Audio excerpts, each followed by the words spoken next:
India இந்துக்களுக்கு சொந்தம், இந்த மண் முஸ்லிம்களுக்கு சொந்தம் அல்ல என்று ஒரு பிரச்சனையை கிளப்பி பல இனக்கலவரங்களை விளைவித்தார்கள். பின்னர் நாங்கள் கேட்டுக்கொண்டது, இந்தியா இந்துக்களுக்கு சொந்தமா, இந்துக்கள் இந்தியாவுக்கு சொந்தமா என்ற பிரச்சனையை நாங்கள் துருவி துருவி ஆராய்ந்து இவர்கள் எங்கிருந்து வந்தார்கள், இப்படி ஒரு மதம் இருக்கிறதா இந்தியாவில், இருந்ததா?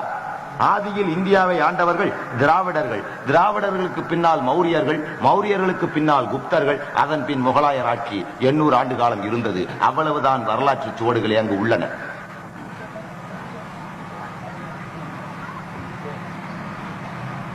இந்துக்கள் இந்தியாவுக்கு சொந்தக்காரர்களா?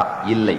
இந்துக்கள் என்ற வார்த்தை ஆசியா கண்டத்தின் மத்திய தரைக்கடலில் மத்திய ஆசியாவிலிருந்து கைபர் போலன் பேசேஜ் வழியாக இந்தியாவுக்குள் வகுந்து ஆரிய இனங்கள் அங்கு இருக்கிற திராவிடர்களை அழித்துவிட்டு இந்த ஆரிய கலாச்சாரத்தை பரப்பினார்கள். அதற்கு முன் கிட்டத்தட்ட இஸ்லாமிய நெறியோடு கூடிய ஏகதேவ வணக்க வழிபாடுதான் திராவிடர்களுடைய பரம்பரையிலே இருந்தது.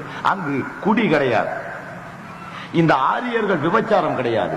ஆரியர்கள் உள்ளே வரும் பொழுதே சோமக்குடி பானம் என்ற ஒரு பானத்தை எடுத்துக்கொண்டு அங்கே உள்ளே வந்து குடிப்பவன் குடிக்காதவன் என்று பாகுபாடுகளை ஏற்படுத்தினார்கள். சுரன் அசுரன், சுரன் என்றால் குடிப்பவன் கள்ளுண்பவன், அசுரன் என்றால் கள்ளுண்ணாதவன் என்ற ஒரு பாகுபாட்டை ஏற்படுத்தினார்கள். பின்னர் நாளடைவில் ராஜாக்களிடம் சென்று சாஸ்திர வேத இதிகாசங்களை புகுத்தி மெதுவாக தமிழனின் திராவிடனின் அழகான பாரம்பரியத்தை அழித்து விட்டார்கள். நாங்கள் எல்லாம் ஒரு காலத்தில் சுமார் 2000 ஆண்டுகளுக்கு முன் திராவிடர்களாக இருந்தவர்கள். இந்த இந்து மதத்தின் வேதங்களை கண்டபின் எங்களை எல்லாம் அவர்கள் குத்திய முத்திரையை கண்டபின் எங்கள் முன்னோர்கள் சிறந்த ஒரு மார்க்கம் தேவை என்று 1200 ஆண்டுகளுக்கு முன் முடிவு செய்தார்கள். அதன் பலன் வியாபாரத்திற்கு வந்த அரபு மக்களிடம் அவர்களுடைய மத கலாச்சாரங்களை எல்லாம் கண்டு அவற்றில் சமத்துவமும் சகோதரத்துவமும் இருக்கிற ஒரு மார்க்கத்தை தேர்ந்தெடுக்க வேண்டும் என்ற எண்ணத்தோடு இஸ்லாமிய மார்க்கத்தை அரபு தேசத்திலிருந்து நாங்கள் இறக்குமதி செய்து கொண்டோமே தவிர நாங்கள் இன்னும் பிறப்பால் இந்தியர்கள், இனத்தால் திராவிடர்கள், மதத்தால் முஸ்லிம்கள், மொழியால் தமிழர்கள் என்ற ஒரு கோட்பாடின் கீழ் வாழ்ந்து வருகிறோம். ஆனால் அந்த மண்ணின் சொந்தக்காரர்கள் நாங்களே அரபியர்கள் அல்ல,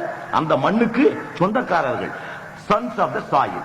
இவன் அந்த மண்ணுக்கே சொந்தம் இல்லாதவன் எங்களை பாகிஸ்தானுக்கு போ, அரபு தேசத்துக்கு போ என்று ஒரு புலி வேஷம் போட்ட போதுதான் திருப்பி எடுத்து பிடிச்சு அடிச்சோம். யாரடா போக சொல்ற, ஏன்டா போக சொல்ற, நாங்க இந்த மண்ணுக்கு சொந்தக்காரர்கள், உங்களை மாதிரி இன்னொரு தேசம் வந்தவன் அல்ல, நாங்க இஸ்லாத்தை ஏத்துக்கோ இப்லீஸ் ஏத்துக்கோ, அது எங்களுடைய சொந்த உரிமை, நீ யாரா கேட்கறதுன்னு திருப்பி பிடிச்சோம். அடிச்ச உடனேதான் பல நிகழ்ச்சிகள் ஒத்து வந்துச்சு. நாங்க குனிஞ்சு குனிஞ்சு குனிஞ்சு குனிஞ்சு ஒவ்வொரு பள்ளிவாசல்லையா கொண்டு வந்து புத்த வச்சுக்கிட்டே இருந்தாங்க. அப்புறம் தான் நிமிர்ந்து அடிக்க ஆரம்பிச்ச உடனேதான் எங்களுக்கு வீரமும் விவேகமும் பிறந்தது. என்றுமே என்னுடைய அனுபவத்தை சொல்லுகிறேன். நடைமுறைப்படுத்தப்பட்ட நவீன உலகத்தில் நீங்கள் வாழும் பொழுது உங்கள் மார்க்கத்தை விட்டு விட்டீர்கள் என்றால் நிச்சயம் உங்களுக்கு அழிவுதான்.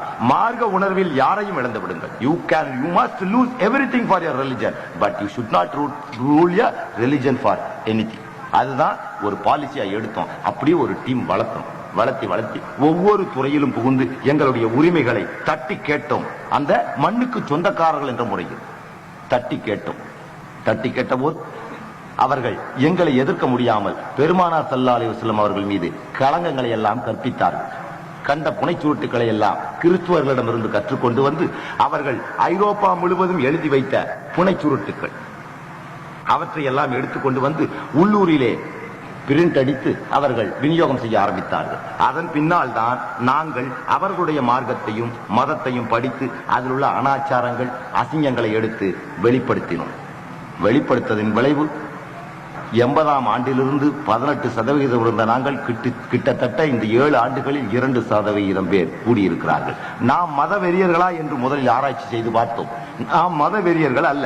இஸ்லாத்தை ஆண்ட மன்னர்களிலேயே, இந்தியாவை ஆண்ட மன்னர்களிலேயே முஸ்லிம்கள் தான் அதிகமாக இந்தியாவில் ஆட்சி செய்திருக்கிறார்கள். முகலாய பேரரசு 800 ஆண்டு காலம் இந்தியாவை ஆண்டிருக்கிறது.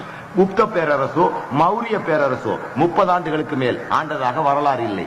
சேர சோழ பாண்டிய மன்னர்கள் கூட அதிகம் ஆண்ட மன்னன் 33 ஆண்டுகள் தான் ராஜராஜ சோழன் ஆண்டதாக வரலாறு இருக்கிறது. ஆக இஸ்லாம் அங்கு ஆண்டதா என்றால் இல்லை. முஸ்லிம்களுடைய ஆட்சி 800 ஆண்டு காலம் இருந்தது. ஆனால் நம்மை மதவெறியர்கள் என்றார்கள். 800 ஆண்டு காலம் இந்தியாவை ஆண்டும் இன்னும் நாம் இந்திய ஜனத்தொகையில் 26%, 18% இருக்கிறோம். எவ்வளவு? 18%. நாம் மதவெறியர்களாக இருந்திருந்தால், மதத்தை பரப்ப நினைத்திருந்தால், கட்டாயம் என்பது எங்களுடைய இஸ்லாத்தில் அனுமதி இருந்திருந்தால், இன்று ஒரு காபியர் கூட இந்தியாவில் இல்லாதிருப்பார்கள். ஆனால் டாலரன்ஸ், பேஷன்ஸ் இருந்ததுனால நம்மளுடைய மெக்னானிமிட்டி, நம்ம 18% இருந்தும் நமக்கு மத வெறியன் என்ற ஒரு பட்ட பெயரை சூட்டி விட்டார்கள். அதையெல்லாம் சுத்தப்படுத்த வேண்டிய கட்டாய நிலைக்கு நாங்கள் தள்ளப்பட்டோம். அதனால முள்ளாலதான் எடுக்க முடியும். இது உலகத்துல மாற்ற முடியாத ஒரு நியத். அதனால நம்ம அதை பேசாத இதை பேசாத நீங்க என்ன அட்வைஸ் பண்ண கூடாது. எதையும் நாங்க பேசித்தான் தீர வேண்டிய ஒரு சூழ்நிலை. உனக்காகவே என் வாழ்க்கையை அர்ப்பணித்தேன். என் இளமையவே தியாகம் செய்தேன்.